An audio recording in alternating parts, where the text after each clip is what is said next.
Welcome to the third episode in the ROS2 series. In the last episode, we went through downloading the necessary tools, setting up the environment, and we ran a demo on how to publish and listen to messages, so we were sure that our ROS2 environment was ready and set up correctly. Today I want to use that same demo to go into some of the fundamental concepts that we need to be aware of when working with the ROS2 middleware. Great, so I'm going to go ahead and run my Ubuntu that we set up and downloaded on the last episode. Once logged in, I am going to open my terminal and activate my environment. So if you remember, ROS is always at this path, and we have our distribution here. And to activate it, we run the setup bash command. This will make the ROS2 command available for us, and if we run it, we can see that we have some options here. One thing I suggest you to do is to go to your bash rc file, which is located at home. You can use v or vi or nano or whatever text editor of your choose, and open bash rc and add this line to the bottom. Source the same line.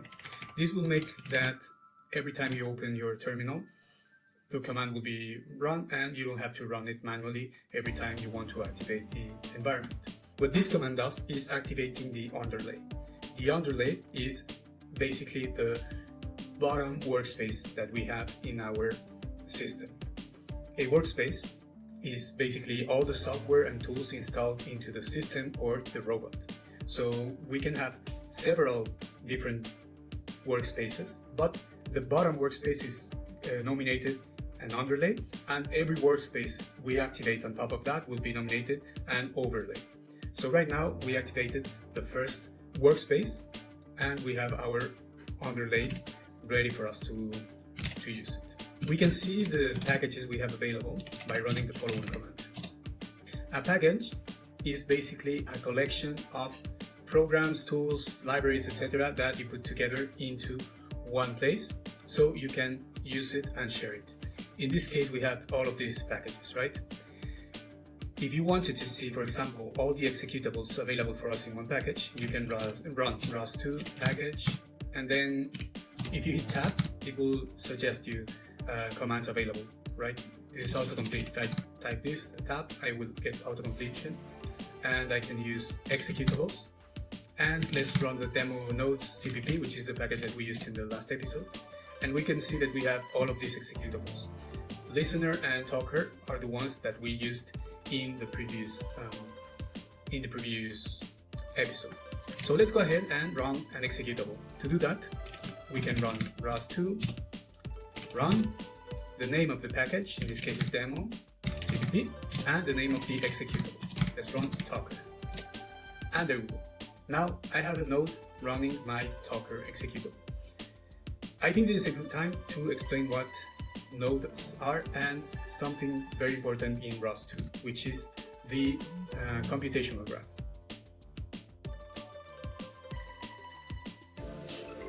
Let's talk about computational graph. This is basically all the processes running in our application, in our robot. No? So let's say this is our system, and here we would have some nodes and some topics and some services and some actions, and all of this creates the compute graph. The compute graph, again, is the collection of processes running at that specific time. A node is the most basic element in ROS2, is the fundamental element. A node is basically an independent process that can subscribe or publish to topics, request actions, or request services. So a node, again, can subscribe to topics, or a node can publish to topics. When we have an arrow from the node to the topic, it means it is publishing. When we have an arrow from the topic to the node, it is subscribing.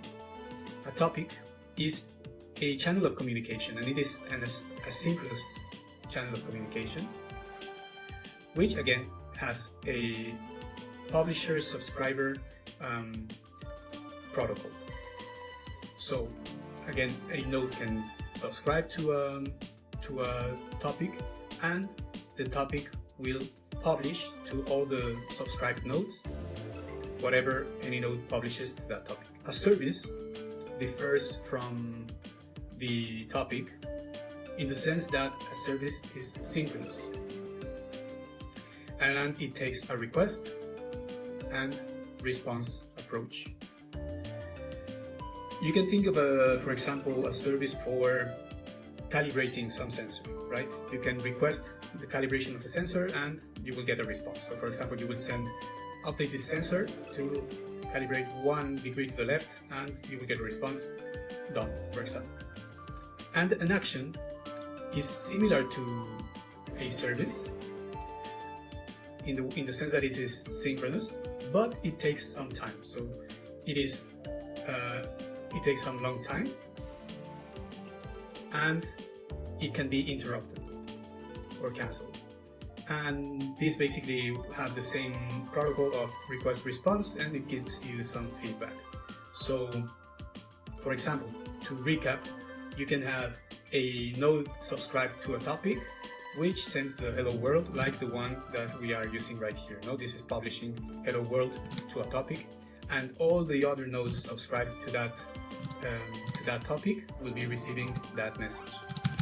Then we have, this is again asynchronous. Then we have a service which you can think of calibrating something. You would send a request and you would get a response. A node sends a request and that node will get a response, the same node. So this would look like this. Node sends the request, service sends the response. An action is similar to the service in the sense that it will send a request and get a response, but it is more time consuming. So we said the service could be like calibrating something, the action could be like navigate from this point to that point, and you can always send an interrupt action and will basically stop the action. There's one other thing that I didn't mention, which are parameters. Parameters are, for example, speed of the robot. You have available parameters, and parameters can be tampered, or not tampered, but modified also in real time. So you can just use a node to modify a parameter. Let's say you have in this action a speed parameter. So you can directly modify this parameter and it will be updated here as well. Alright, so now we know what a workspace is and what a compute graph is. So I think it's a good time to discuss the ROS2 design, because it is also something interesting. The ROS2 design is, you can think of it as a layered design. So on one layer, or top layer, let's call it, you have the user layer. And at this point, you have your user nodes. The nodes that you declared and that you're using, they are somewhere around here. Underneath that layer, you have your ROS client layer. So this is the second layer, RCL, or ROS client. This is the layer where we have our RCL PPP implementations. So for example, you have implementations for C++. These are implementations for our clients. Clients are interfaces that allow us to communicate with this. No? So you have CPP, Python, you have Rust, you have Go, you have C#. I don't know, you have all of the language interfaces and implementations are right here. And of course, all of that is built on top of the C ROS implementation. So the second layer will look something like this. Then after that layer, you have the third layer, which is the middleware layer, or RML, ROS middleware layer. And this is the communication layer. So ROS uses DDS API for communication. The DDS API is the exposed API from different DDS services. So, for example, we have fast DDS, we have Cyclone DDS, and we have also RTI, I think, DDS. And we have some exposed methods in the ROS API. So this is the communication layer for example, the publishers and subscribers. We use this protocol. And the bottom layer is the OS layer. So this is where we have our operating system, Linux, Windows, Mac, whatever you're using. And this is more or less, in a nutshell, how the actual ROS2 design looks like. So now that we have a clearer picture of how this is working and communicating, we can come back here and let me open a new terminal and see the actual nodes running at the moment. So if I go ROS2 nodes or node list, I can see I have a talker node. I can also get some info about that node info, and we type talker. Oh, sorry, talker. There we go. And you can see this has subscribers, publishers. We have this chatter publisher, we have services, and we have a lot of information here. So I know we are publishing to somewhere, right? Here it doesn't specify where, but I can also see which topics are currently being used. So if I do ROS2 topic list, I can see we have 3 topics running at the moment: chatter, parameter events, and ROS out.